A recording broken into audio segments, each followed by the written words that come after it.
एक पुरानी गली थी जहाँ वक्त रुक गया था। वहाँ का एक बहुत पुराना टूटा फूटा मकान था जहाँ एक अंधा बूढ़ा रहता था, मौला बख्श। लोग उसे अक्लमंद बाबा कहते थे। आंखों से अंधा होने के बावजूद उसका दिमाग बहुत तेज था। वो रोज सुबह उठकर वजू करता, फिर तस्बीह उठाता और कुरान की तिलावत करता। फिर दिन भर अपने हाथ से मोती की तस्बीह बनाता और लोग उसे खरीदने आते। किसी से भीख नहीं मांगता था और ना किसी पर बोझ बनता। हर शख्स उसकी इज्जत करता था। मगर शहर में नया फितना आ गया था। 3 चोर, जुमान, तुफैल और बिल्ला।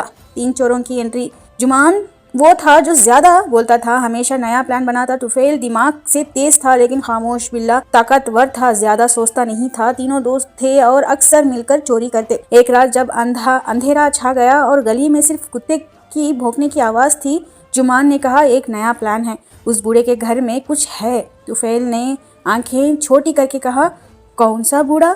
वो अंधा जो मूर्ति बेचता है। कहता है वो अंधा है लेकिन अंदर किसी वक्त का अमीर था। उसके पास जरूर कुछ छुपा हुआ है। बिल्ला ने हंसी में कहा, अंधा बूढ़ा हमारा क्या बिगाड़ेगा? और तीनों ने प्लान बनाया कि वो अगले दिन रात को उसके घर घुसकर उसे लूटेंगे। मौला बख्श की सूझबूझ। उस रात जब मौला बख्श तस्बीह बना रहे थे, उसे अपने दिल में एक बेचैनी महसूस हुई। वो अंदर थे लेकिन उसके दिल में सब कुछ महसूस हो रहा था। उन्होंने छोटी सी दुआ की, या अल्लाह, अगर कोई बुरा इरादा लेकर आया है तो मुझे अपनी हिफाजत में रख। फिर उन्होंने एक छोटा सा प्लान बनाया। उन्होंने एक पुरानी संदूक जिसमें सिर्फ पत्थर थे, उसे कपड़ों में लपेटकर एक कमरे के कोने में रखा। फिर कुछ पुराने सिक्के जो लोहे के थे लेकिन सोना दिखते थे, उन्होंने छोटी संदूक में रखकर बीच में रख दिया। उनके दिमाग में खौफ नहीं था, सिर्फ यकीन था, अल्लाह सबकी सुनता है। उसी रात पहले जुमान आया। वो चुपके से दीवार फाड़कर अंदर घुसा। सब कुछ खामोश था। मौला बख्श सोए हुए थे, ऐसा दिख रहा था। जुमान ने तस्बीह उठाई, कुछ छोटी चीजें अपनी जेब में रखी, फिर संदूक खोलने लगा। जैसे ही उसने संदूक खोला, उसमें से सिर्फ पत्थर निकले। ये क्या? ये तो लोहे के पत्थर हैं। तभी अचानक अंधेरे में एक आवाज आई, बेहतर ये होता कि मूर्ति ले आता जो मेहनत से बांटे हैं। जुमान घबरा गया, तू तो सो रहा था। मौला बख्श ने मुस्कुराकर कहा, मैं अंधा हूँ, बहरा नहीं, और मेरी रूह जानती है। जुमान की हिम्मत जवाब दे गई। वो भाग गया। रात का पहला चोर फेल हो चुका था। अगले दिन तुफैल आया। उसने कहा, जुमान तो डर गया लेकिन मैं नहीं डरता। खामोशी से घर में घुसा। अंधेरे में उसने सब कुछ देखा। मौला बख्श इस मर्तबा जग रहे थे मगर कुछ न बोले। तुफैल ने उस छोटी संदूक को खोला जिसमें लोहे के सिक्के थे। ये तो सोना लगते हैं, उसने खुशी से कहा। जब उसने वो सिक्के उठाए तभी मौला बख्श ने कहा, जो रोशन दिख रहा हो जरूरी नहीं कि हकीकत में चमकदार हो। तुफैल रुक गया। क्या मतलब? ये लोहे के सिक्के हैं? आंखों से अंधा हूँ लेकिन सब महसूस करता हूँ। दिल की रोशनी ही असली रोशनी है। तुफैल ने गुस्से से कहा, बाबा तू फकीर है या पहेलियों का उस्ताद? फकीर भी हूँ और सबक देने वाला भी हूँ। तुफैल ने सोचा, आज नहीं तो कल, लेकिन उस बूढ़े में कुछ तो बात है। और वो भी निकल गया। तीसरा चोर बिल्ला सबसे ज्यादा जबरदस्त। उसने कहा, अब मैं जाऊंगा। दोनों बेवकूफ थे, मैं उस काम तमाम करूंगा। उस रात वो गया। मौला बख्श कुरान की तिलावत कर रहे थे। उसने कहा, आओ बेटा अंदर आओ, पहले रोजी का सबब बना लो, फिर चोरी करने का सोच लेना। बिल्ला रुक गया। क्या मतलब? मैं अंधा हूँ मगर हर दिल को पहचानता हूँ। तुम्हारा दिल परेशान है, वैसे नहीं चाहिए, एक रास्ता चाहिए। बिल्ला को पहली बार किसी ने उसे बेटा कहा था। उसका दिल पिघल गया, उसकी आंखों में आंसू आ गए। मैं चोर नहीं बनना चाहता था मगर मजबूरी थी। मौला बख्श ने उसे बैठाया, रोटी दी, पानी दिया और कहा, अल्लाह सबकी सुनता है। जब बंदा खुद को बदलने की कोशिश करता है तो अल्लाह उसका हामी बन जाता है। उसी रात के बाद जब बिल्ला, जुमान और तुफैल अपने अपने घर वापस गए तो उनके दिल में कुछ नया चल रहा था। मौला बख्श के अल्फाज उनके दिमाग में गूंज रहे थे। जुमान ने सोचा, वो अंधा था फिर भी सब देख रहा था और मैं सब देख कर भी अंधा हूँ। तुफैल ने तस्बीह उठाई जो गलती से उसके जेब में रह गई थी और उसने मोतियों को घूरता रहा। हर मोती मेहनत का नतीजा है, हमने कभी कभी मेहनत की। बिल्ला तो सबसे ज्यादा मुतासिर हुआ था। उसने सुबह उठकर पानी से मुंह धोया और मस्जिद गया। उसने पहली बार दिल से नमाज पढ़ी। बिल्ला ने अगले दिन मौला बख्श के दरवाजे पर दस्तक दी। बाबा अगर आप इजाजत दे दो, मैं आपका शागिर्द बनना चाहता हूँ। मौला बख्श ने मुस्कुरा कर कहा, दरवाजा उन्हीं के लिए खुलता है जो खुदा का दर खटखटाता है। उसी दिन से बिल्ला हर रोज मौला बख्श के पास आता, तस्बीह बनाना सीखता। कुरान की तिलावत सुनता और दिन भर मेहनत करता। गली के लोग हैरान थे, चोर बिल्ला अब मेहनत कश बिल्ला बन गया था। जुमान ने भी शर्म महसूस करना शुरू। उसने सोचा, हम सब जिंदगी भर दूसरे का माल चुरा कर जीते रहे और कभी खुद कुछ बनाया नहीं। एक दिन वो भी मौला बख्श के घर आया। बाबा, मैं भी कुछ बनना चाहता हूँ, मुझे भी रूह के लिए सुकून चाहिए। मौला बख्श ने कहा, सुकून का रास्ता तौबा से गुजरता है, पहले अपने गुनाह कबूल करो। जुमान की आंखों से आंसू बह गए। उसने कहा, मैं चोर हूँ, गलतियों का बोझ लेकर जीता रहा, लेकिन अब बदलना चाहता हूँ। बाबा ने कहा, जो गिरता है वही उठता है, आओ तुम भी अपना हिस्सा डालो मेहनत में। जुमान ने भी तस्बीह बनाना सीखना शुरू किया। तुफैल सबसे ज्यादा जिद्दी था। उसका दिमाग तेज था, लेकिन दिल में तकब्बुर भी था। जब उसने देखा कि बिल्ला और जुमान बदल गए हैं तो उसे जलन होने लगी। मैं उनसे ज्यादा अक्लमंद हूँ, अगर ये बदल गए तो मैं क्यों नहीं। फिर उसने एक रात बाबा के दरवाजे पर दस्तक दी, मगर कुछ नहीं बोला। मौला बख्श ने कहा, कुछ अल्फाज नहीं कहना चाहते तो रूह से बात करो। तुफैल ने सिर झुकाया और कहा, बाबा, मुझे यकीन नहीं था कि अल्लाह सुनता है। अब मुझे लगता है शायद वो हमसे हमेशा सुनता था, मैं ही अंधा था। एक रात जब तीनों लड़के बाबा के पास बैठे थे, बिल्ला ने पूछा, बाबा, आपके घर में सोना पैसा कुछ भी नहीं, फिर आप हमेशा खुश क्यों रहते हो? मौला बख्श ने जमीन पे उंगली से एक लकीर खींचकर कहा, उसने दिल का खजाना पा लिया, उसे दुनिया का सोना नहीं चाहिए। फिर उसने एक संदूक निकाला, वही जिसमें पहले चोर पत्थर देख के भाग गए थे। उसमें से छोटा कुरान था, कुछ तस्बीह और एक पुराना खत। बाबा ने कहा, मैं एक वक्त में शहर का अमीर था, मगर जब मेरी आंखों की रोशनी चली गई तो दोस्तों ने भी छोड़ दिया। मैं गिर गया, मगर एक दिन अल्लाह ने मुझे एक नया रोशन। तीनों चोर खामोश हो गए। तीनों ने मिलकर एक छोटी सी दुकान खोली, सदाकत तस्बीह घर। वहाँ सिर्फ तस्बीह नहीं मिलती थी, वहाँ नसीहत मिलती थी, सबक मिलता था और सबसे बढ़कर एक नई जिंदगी मिलती थी। गली के लोग कहते, जहाँ चोर हुआ करते थे वहाँ अब रोशन दिल लोग रहते हैं। बाबा मौला बख्श की मौजूदगी ने सिर्फ तीन चोर की जिंदगी नहीं बदली थी, बल्कि पूरी गली का रंग बदल कर रख दिया था। पहले जहाँ अंधेरा, बेचैनी और खौफ का राज था, अब वहाँ रोशनी, सुकून और ईमान का जादू था। सदाकत तस्बीह घर की दुकान शहर भर में मशहूर हो गई थी। लोग दूर दूर से आते, तस्बीह खरीदते, लेकिन साथ साथ बाबा के जरिए दिल की रोशनी भी ले जाते। एक दिन शहर में नए लोग आए, 3 नए चोर जो नए शहर से आए थे, समीर, रंगा और शक्कू। वो कहते थे, हमारे इलाके में कोई मौला बख्श नहीं, सिर्फ लूट का दस्तूर है। ये शहर ज्यादा शरीफ लगता है, इसे हिला देते हैं। उन्हें जल्दी ही पता चला कि इस शहर में कोई सदाकत तस्बीह घर है जहाँ 3 लड़के रहते थे जो कभी चोर थे। अब वो सोचने लगे, क्या ही मजा हो अगर इन तीनों को वापस चोर बना दें। उन्होंने प्लान बनाया, पहले दोस्ती, फिर शक, फिर फरेब का जाल। एक शाम जब जुमान दुकान में अकेला था, समीर आया। तुम जुमान हो, कभी का मशहूर चोर? जुमान हैरान, अब मैं चोर नहीं रहा भाई। समीर हंसा, मेरे पास एक बड़ा काम है, सिर्फ एक मर्तबा तुम्हारे लिए, जैसे पुरानी दोस्ती के जैसे। जुमान ने इनकार कर दिया। दूसरे दिन रंगा ने बिल्ला से मुलाकात की। तुम इतने मजबूत हो, इतने पैसे एक छोटी सी तस्बीह से काम लेते हो, हम तो तुम्हें लखपति बना सकते हैं। बिल्ला ने गुस्से से कहा, जब अल्लाह की दी हुई रोजी मिलती है तो हराम का पैसा जहर लगता है। तीसरी रात शक्कू ने तुफैल को तंग किया, तुम्हारा दिमाग बहुत तेज है, गलत काम करते तो आज जेल का सुल्तान होते। तुमने वो रास्ता छोड़कर ये तस्बीह वाली जिंदगी क्यों चुनी? तुफैल ने मुस्कुराकर कहा, जेल का सुल्तान नहीं बनना, मुझे अल्लाह का बंदा बनना है। इम्तिहान का वक्त आया। नए चोर ने हार नहीं मानी। एक रात जब बाबा अकेले थे, उनकी दुकान में चोरी हो गई। कुरान, तस्बीह और पुराना संदूक सब चुरा लिया गया। तीनों लड़के रात भर रोए। बाबा की आंखों में आंसू नहीं थे, मगर उनका चेहरा पीला पड़ गया था। जो ले गए वो सिर्फ चीजें ले गए, मेरा अल्लाह अब भी मेरे साथ है। तौबा और तकदीर का पलटना। 3 नए चोर ने कुरान की किताब उठाई और रंगा ने उसे खोल कर देखा। उसे अंदर के एक पुराना कागज मिला, वो चीज जो रूह को रोशन करे, सिर्फ अल्लाह का कलाम है। उनकी आंखों में कुछ तो बदला। समीर ने कहा, ये वो चीज नहीं जो बेची जाए, ये तो लगता है दिल बदल देता है। और तीनों रात के अंधेरे में वापस आए। संदूक और कुरान मौला बख्श के दरवाजे के बाहर रख दिया और बिना कुछ कहे निकल गए। बाबा की वापसी सुबह बिल्ला ने देखा तो चिल्लाया, बाबा सब वापस आ गया। बाबा ने सिर्फ इतना कहा, जिनके दिलों में अल्लाह की रोशनी दाखिल हो जाए उसका रास्ता अल्लाह खुद बदल देता है। फिर उन्होंने एक लम्हा खामोश होकर कहा, शायद अब मेरा वक्त करीब है।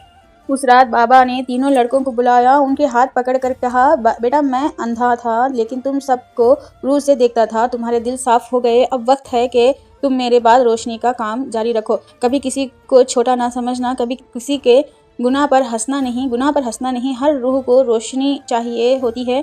अल्लाह सबकी सुनता है, चोर की भी, फरियादी की भी और एक अंधे बूढ़े की भी। उस रात बाबा अपनी मुस्कुराहट के साथ दुनिया से रुखसत हो गए। मौला बख्श की वफात के बाद पूरी गली में एक अलग सी खामोशी थी। वो अंधे थे मगर सबको रोशनी दे गए। जब लोगों ने सुना कि बाबा गुजर गए हैं तो पूरा शहर दुख में डूब गया।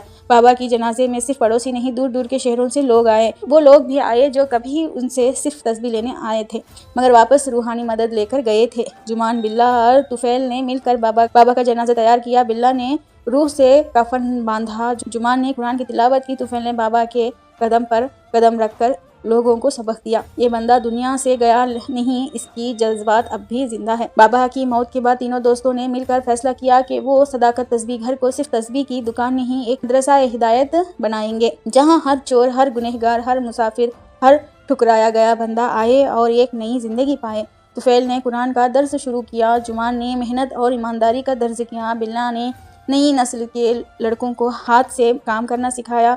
एक शाम जब सब रोशन दिया जलाकर तालीम दे रहे थे, तीन चेहरे फिर से दिखाई दिए, समीर, रंगा और शक्कू। मगर अब वो उनकी आंखों में गुरूर नहीं, शर्म, आंसू और तौबा थी।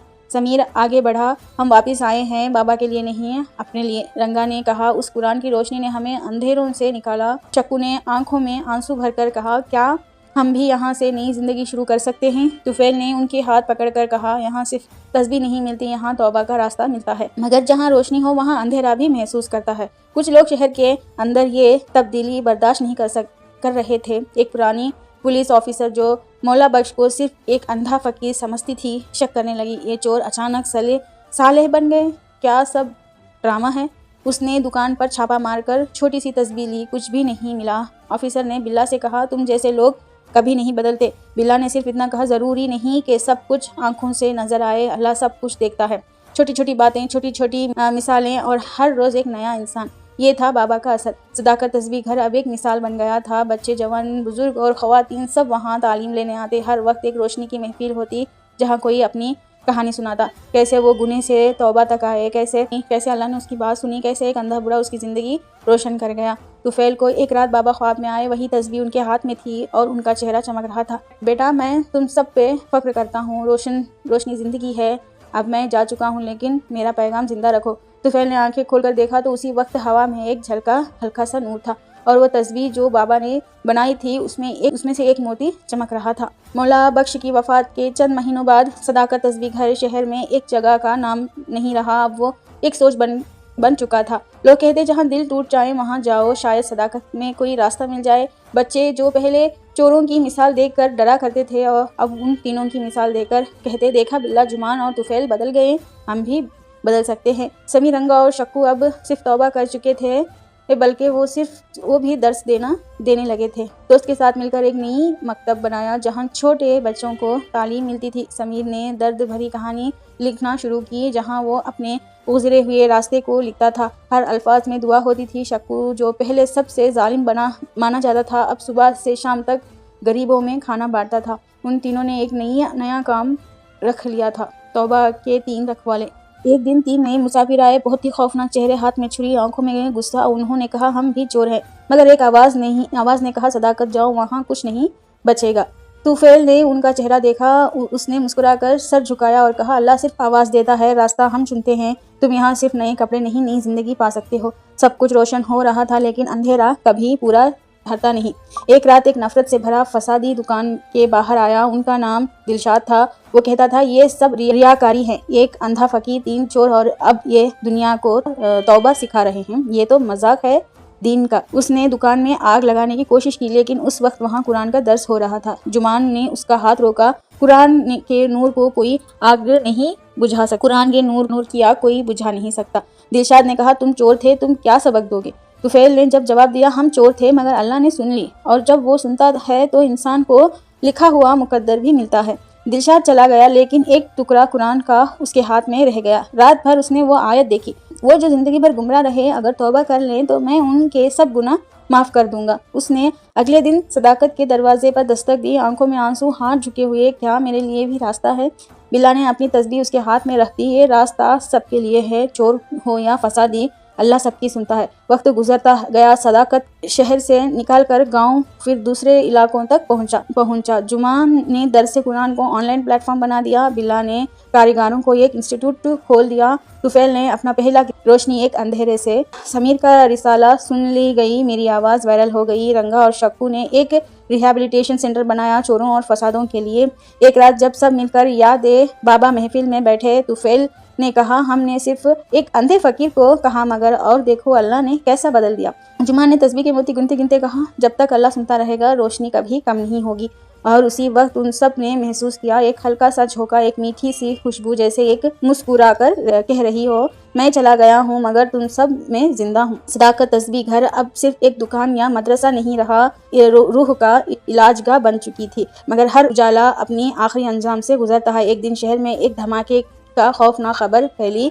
किसी ने बाजार के पास एक बॉम्ब रख दिया था। पुलिस, मीडिया और आवाम में हल्ला मच गया। कहा गया ये एक पुराना चोर है जिसका नाम लिस्ट में अब भी है, बिल्ला। सब हैरान रह गए, क्या ये सच है? बिल्ला ने कभी किसी पर जुल्म नहीं किया, लेकिन पुलिस के पास पुराने गुनाह का रिकॉर्ड था। उन्होंने उसे गिरफ्तार कर लिया। तुफैल, जुम्मा, समीर सब भाग के उठाने गए। ये बंदा अब वो नहीं रहा, ये तो दूसरों की ज़िंदगी बदल रहा था। मगर कानून में सिर्फ सबूत की आवाज़ थी, दिल की नहीं। बिल्ला ने सिर्फ इतना कहा, मेरी कुर्बानी देना किसी की ज़िंदगी बचा सकता है तो मैं राज़ी हूँ। मौला बख्श ने हमेशा कहा था, अल्लाह सब कुछ देख रहा है। उसी रात जब सब उदास बैठे थे, तुफैल ने बाबा के संदूक खोला जिसमें वो पहला कुरान, पुरानी तस्वीर और एक बंद लिफाफा था। उसमें लिखा था, जिस दिन तुम्हारा ईमान का सबसे बड़ा इम्तिहान आए, ये खोलना। उन्होंने लिफाफा खोला। अंदर था, बेटा तुम में से कोई कभी कैद हो तो यकीन रखना अल्लाह सब की सुनता है। अगर तुम्हारे दिल में सच्चाई है तो हर झूठ झुक जाएगा। हर रोशनी के पीछे अंधेरा होता है, लेकिन अंधेरा कभी रोशनी को रोक नहीं सकता। तुम सिर्फ सब्र करना, तुम्हारे लिए दुआ मैंने लिख दी है। उसके पीछे कुरान की एक आयत थी, और अल्लाह उनके साथ है जो सब्र करता है। सूरह अल बकरा में इसकी रिवायत है। हक और झूठ का फैसला। दूसरे दिन पुलिस को असली सबूत मिल गया। असली बॉम्ब रखने वाला एक नई ज्ञान के लोग थे जो चाहते थे कि सदाकत तस्बीह घर बंद हो जाए। बिल्ला को इज्जत के साथ रिहा कर दिया गया। लोग रो रहे थे। एक बुजुर्ग ने कहा, पहले हम मौला बख्श को रूहानी रहनुमा कहते थे और आज उसका साया इन तीनों में नजर आता है। बिल्ला ने वापस दर्ज में जाकर पहला जुमला यही कहा, अल्लाह ने मेरी बात सुन ली, तुम सब की सुनता है। शायद देर लगती है मगर जवाब जरूर मिलता है। उस दिन सदाकत की दीवारों पर नया पैगाम लिखा गया, अल्लाह सबकी सुनता है, चोर की भी, अंधे की भी, टूटे दिलों की भी। तीनों ने एक आखिरी महफिल बुलाई जहां पूरा शहर आया। तुफैल ने अपनी किताब का आखिरी सफ़ा पढ़कर सुनाया। एक अंधा बूढ़ा था जो देख नहीं सकता था मगर सबको रोशनी दे गया। जुमा ने अपनी छोटी सी वसीयतनामे दिया, जब भी कोई गुनाह से तौबा करे तो पहला कदम सदाकत से उठाए। बिल्ला ने उसे तस्बीह उठाई जो बाबा ने अपने हाथ से बनाई थी। उसका हर मोती रोशन लग रहा था। उसने कहा, ये मोती मेरे लिए सोना नहीं, जिंदगी की तस्बीह है।